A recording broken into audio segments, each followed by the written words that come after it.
Je sais pas comment on fait une intro, donc je vais simplement vous dire qu'on va parler de Life is Strange aujourd'hui. Life is Strange est une série de jeux vidéo épisodiques sortie de janvier à octobre 2015, réalisée par Raoul Barbé et Michel Cor. Le jeu est développé par Dontnod Entertainment, c'est pas évident à dire, donc j'espère que j'aurai pas à le redire. Un studio français aussi connu pour Life is Strange 2 et Vampire, et édité par Square Enix, eux un poil plus connus pour Final Fantasy ou Kingdom Hearts. Life is Strange est un genre de jeu bien à part, étant donné qu'il fait partie des rares bons jeux d'aventure point and click et film interactif, comme par exemple Heavy Rain ou Detroit Become Humans. Ce jeu met en scène Max Caulfield, notre personnage principal, revenant tout juste dans sa ville natale, Arcadia Bay, pour pouvoir réaliser ses études en photographie. Et Chloé Price, l'ado rebelle qui aime faire comme elle l'entend, mais aussi la meilleure amie d'enfance de Max. La thématique principale du jeu sera l'effet papillon, ou comme Edward Lorenz l'a dit un jour, est-ce que le battement d'aile d'un papillon au Brésil peut créer une tornade au Texas? C'est beau. Le jeu parlera aussi de thèmes comme l'amitié, l'amour, mais également des thèmes plus sérieux comme la dépression, le deuil ou encore le suicide. Manque de bol pour nous, Max se rend vite compte qu'elle possède des capacités surnaturelles assez étranges lui permettant de faire des retours dans le passé. Qui va d'ailleurs lui permettre de sauver sa meilleure amie dès le début du jeu. Genre rien que ça. Et avec ça, une vision d'un futur apocalyptique qu'elle va essayer de résoudre avec son amie Chloé. Parce que ouais, effectivement, avoir des visions d'une tornade géante écrasant une ville, c'est pas ouf, donc espérons qu'elle aura toute l'aide dont elle a besoin. Le jeu est une aventure graphique et sonore bercée par l'univers de la photo. On se promènera tout le long du jeu à travers nos messages, notre journal intime ou même des affiches dans les rues qui nous permettront donc de mieux comprendre notre personnage, son environnement, la ville et ses amis. Ces recherches de détails nous permettront aussi de comprendre beaucoup de références qu'on pourrait avoir dans les dialogues comme sur les plaques de voiture.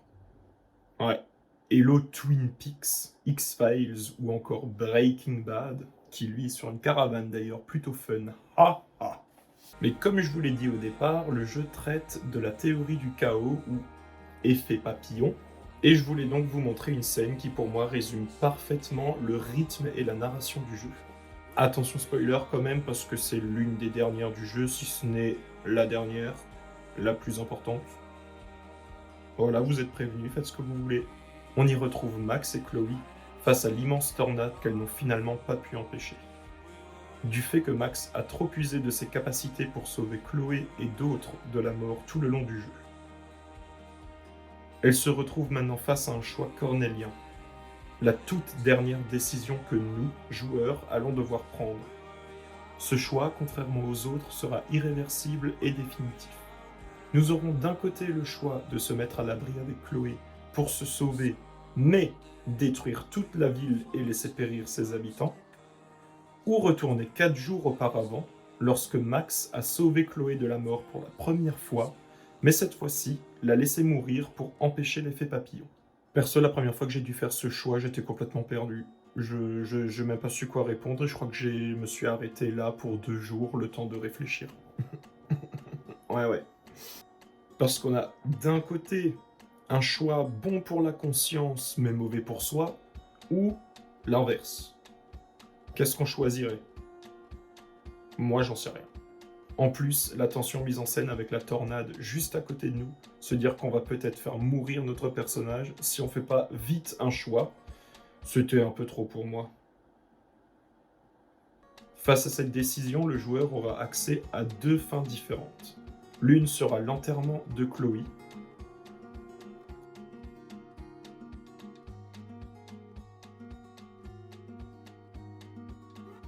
l'autre sera Max et Chloé s'enfuyant de la ville qui n'est plus que débris.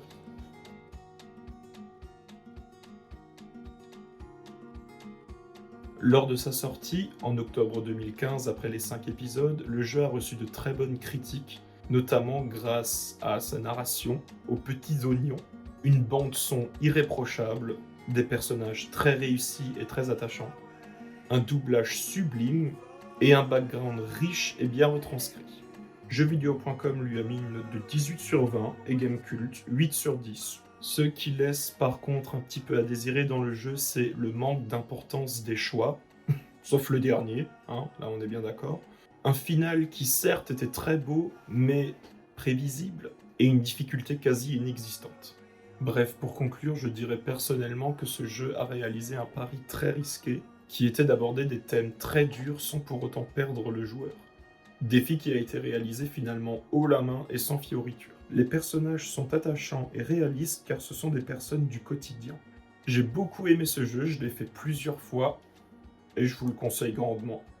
Voilà, on a terminé. J'espère que ça vous aura plu quand même et que vous ferez le jeu parce qu'il est chouette.